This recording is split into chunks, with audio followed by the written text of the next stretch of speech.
ಹೇ ನಮಸ್ಕಾರ ಎಲ್ರಿಗೂ, welcome back to my YouTube channel. So ಇವತ್ತು ನಾನೊಂದು ಸ್ಪೆಷಲ್ ಪ್ಲೇಸಿಗೆ ಹೋಗ್ತಾ ಇದ್ದೀನಿ. ಇಲ್ಲಿ this has been on my bucket list forever. ಇಲ್ಲಿ ಝಯಾನ್ ನ್ಯಾಷನಲ್ ಪಾರ್ಕಲ್ಲಿ ಇದ್ದೀವಿ ನಾವು ಇವಾಗ ಕರೆಂಟ್ಲಿ. ಇಲ್ಲಿ ಒಂದು ಪ್ಲೇಸ್ ಇದೆ, it's called as the Narrows. ನಾವು 2 times ಈ ಝಯಾನ್ ನ್ಯಾಷನಲ್ ಪಾರ್ಕನ್ನು ವಿಸಿಟ್ ಮಾಡಿದ್ದೀವಿ previously. I couldn't make it to this place specifically. ಯಾಕೆ ಏನು ಅಂತ ತಿಳ್ಕೊಳ್ಳೋದಕ್ಕೆ you should watch my video. ಸರಿ ಬನ್ನಿ, ಇವತ್ತಿನ ಡೇ ಹೆಂಗಿರುತ್ತೆ ನಂದು ಎಲ್ಲ ತೋರಿಸ್ತೀನಿ.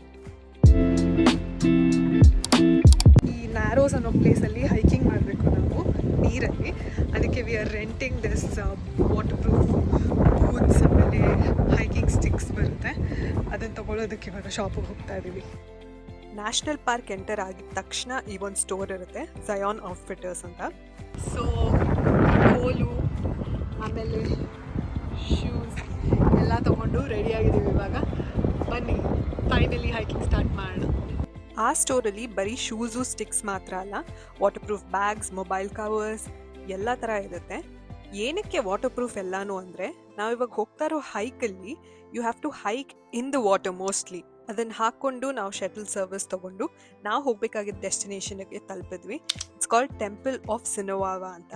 ಶಟಲ್ ರೈಡಲ್ಲಿ 9 ಸ್ಟಾಪ್ಸ್ ಇದೆ, ಇದು ಲಾಸ್ಟ್ ಸ್ಟಾಪು. ಅಲ್ಲಿ ಇಳ್ಕೊಂಡಿದ ತಕ್ಷಣ we can find this river side walk hike starts from here. ಈ ಒಂದು ಹೈಕ್ ಪರ್ಟಿಕ್ಯುಲರ್ಲಿ ಫ್ಲಡ್ ಯಾವಾಗಲೂ ಪ್ರೋನ್ ಆಗಿರುತ್ತೆ.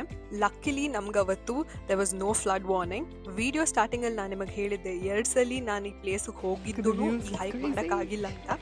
ಏನಕ್ಕೆ ಅಂದರೆ, ಈ ಹೈಕ್ ಮಾಡಬೇಕಾಗಿರೋದು ಮೋಸ್ಟ್ ಆಫ್ ಇಟ್ ನಾವು ವಾಟರಲ್ಲಿ. ಆ ಕಡೆ ಈ ಕಡೆ ದೊಡ್ಡ ಬೆಟ್ಟ, ಮಧ್ಯದಲ್ಲಿ ಮಾತ್ರ ಸ್ವಲ್ಪ ಸ್ಟ್ರೀಮ್ ಆಫ್ ವಾಟರ್ ಇರುತ್ತೆ. But on a sunny day ನಾವು ಹೈಕ್ ಮಾಡಿದ್ರೆ the maximum water level should be up to your chest. So ಮಳೆ ಸ್ವಲ್ಪ ಬಂದ್ರೂ ವಾಟರ್ ಲೆವೆಲ್ ಜಾಸ್ತಿ ಆಗ್ಬಿಟ್ಟು ಫ್ಲಡ್ಸ್ ಆಗುತ್ತೆ. I thoroughly enjoyed every second of this hike. ನಂಗೆ ನಂಬಕ್ಕೆ ಆಗ್ತಿರ್ಲಿಲ್ಲ, finally I am doing it ಅಂತ. ಅಷ್ಟು ಖುಷಿಯಾಗಿತ್ತು ನನಗೆ. ಇದೇನು ನಾವು ಬೆಟ್ಟದ ಮೇಲೆ ಹತ್ಕೊಂಡು ಹೋಗಬೇಕು ಅನ್ನೋ ಥರ ಇರಲಿಲ್ಲ ಹೈಕು. ಬಟ್ ನೀರಲ್ಲಿ ಹೋಗೋದೇನೇ ಎಷ್ಟೊಂದು ಪೆಬಲ್ಸ್ ಮತ್ತು ರಾಕ್ಸ್ ಇತ್ತಲ್ವ, ಅದನ್ನ ನೋಡ್ಕೊಂಡು ಕಾಲಿಡೋ ಅಷ್ಟೊತ್ತಿಗೆ ಫುಲ್ ಸ್ಟ್ರೈನ್ ಆಗಿಬಿಟ್ಟಿತ್ತು. But like I said earlier, ಅದು ಯಾವುದು ದೊಡ್ಡದು ಅನಿಸ್ಲಿಲ್ಲ, ಅಷ್ಟು ಜಾಯ್ಫುಲ್ ಆಗಿತ್ತು ನನಗೆ.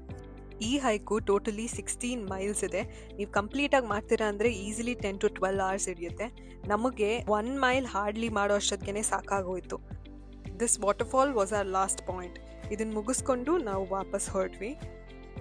Finally I completed the Narrows hike. Wow, my bucket list checked off. So happy. It was a surreal experience. But please be very careful when you do this, because one wrong step can cause a lot of problems in the middle of nowhere. The Narrows ಮುಗಿಸ್ಕೊಂಡು ವಾಪಸ್ ಬರುವಾಗ we made another stop near Weeping Rock. ಇದರ speciality ಏನಂದರೆ, almost round the year water ಇಲ್ಲಿ seep ಆಗ್ತಾನೆ ಇರುತ್ತೆ. ಅದರಿಂದ ಹಿಂಗೆ ಮೇಲಿಂದ ಅದು ಡ್ರಿಪ್ ಆಗ್ತಾನೆ ಇರುತ್ತೆ. So that's why the name Weeping Rock. ಇದನ್ನ ಮುಗಿಸಿ we went back to our place. ನಿಮಗೆ ಈ ವಿಡಿಯೋ ಇಷ್ಟ ಆಗಿದ್ರೆ please like, share and subscribe to my channel.